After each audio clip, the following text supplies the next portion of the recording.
রহিম। সামনে আসন্ন দ্বাদশ সংসদ নির্বাচন।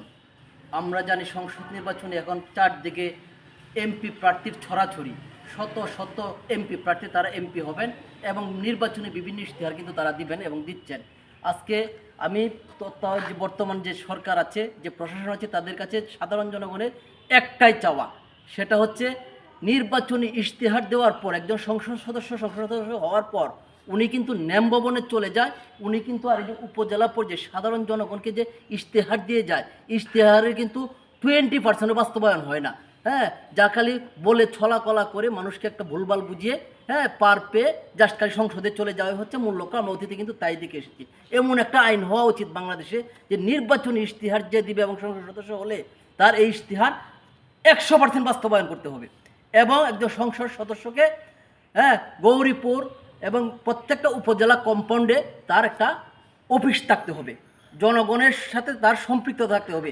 এখন যেভাবে মাঠে ঘাটে সংসদ সদস্য প্রার্থীরা চড়ে বেড়াচ্ছেন, যখন আপনার এমপি হয়ে যাবেন তখন কিন্তু তাদের আর দেখাও পাওয়া যায় না। তাদেরকে ধরতে গেলে দেখতে গেলে ওই ন্যাম ভবনে যেতে হয় ঢাকা, যেটা সাধারণ জনগণ কিন্তু যেতে পারে না। এই নিয়মের পরিবর্তন করতে হবে, এই সিস্টেমের পরিবর্তন করতে হবে।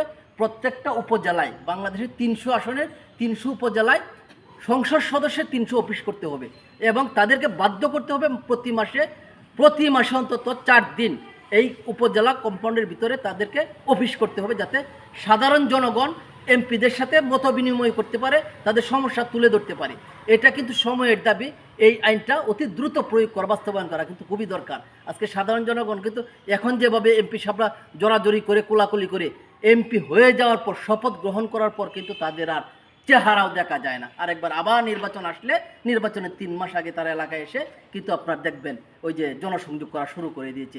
এই অবস্থা থেকে আমাদেরকে বের হয়ে আসতে হবে, এটা দ্রুত কার্যকর করতে হবে এবং নির্বাচনী ইশতেহার যদি বাস্তবায়ন না করে এমপি হওয়ার পর তার শাস্তির ব্যবস্থা করতে হবে, যাতে ভবিষ্যতে কেউ ভুলভাল ছলাকলা দেখিয়ে জনগণকে ধোঁকা দিয়ে তারা এমপি হতে না পারে। এই ব্যবস্থাটা করতে হবে।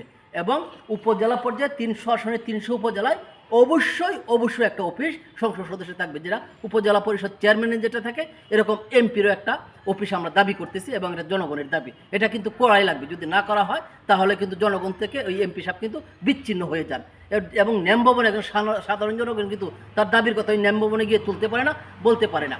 এতটুকুই জনগণের একমাত্র চাওয়া। এবং এমপি সাহেবদেরকে আপনি যে ইশতেহার বাস্তবায়ন করতে পারবেন না, এই মানুষকে ধোঁকা দিবেন না। ধোঁকা দেওয়ার প্রয়োজন না। যেটা পারবেন আপনার দ্বারা, যেটা সম্ভব, বাংলাদেশের রাজস্ব যেহেতু ঘাটতি আছে, আমাদের বাজেটে যেহেতু সংকলন হয় না, আমি এই করব, আমি সেই করব, উপজেলা বিশ্ববিদ্যালয় করব, এগুলো 9-6 বলার দরকার নাই। যতটুকু পারবেন জনগণের জন্য যা করতে পারবেন ঠিক অতটুকুই আপনি বলবেন, এর চেয়ে বেশি বলা দরকার নাই, যাতে আপনি পরবর্তী স্টেপে আবার যাতে আপনি এমপি হতে পারেন, যাতে মানুষ বুঝে যে আপনার কথা এবং কাজে 100% মিল। এই জিনিসটা করতে হবে, তাহলে বাংলাদেশের রাজনীতি এবং সব কিছু একটা পরিবর্তন ঘটবে এবং পরিবর্তনই আমাদের লক্ষ্য। আমরা জনগণও চাই এই পরিবর্তনটা হোক।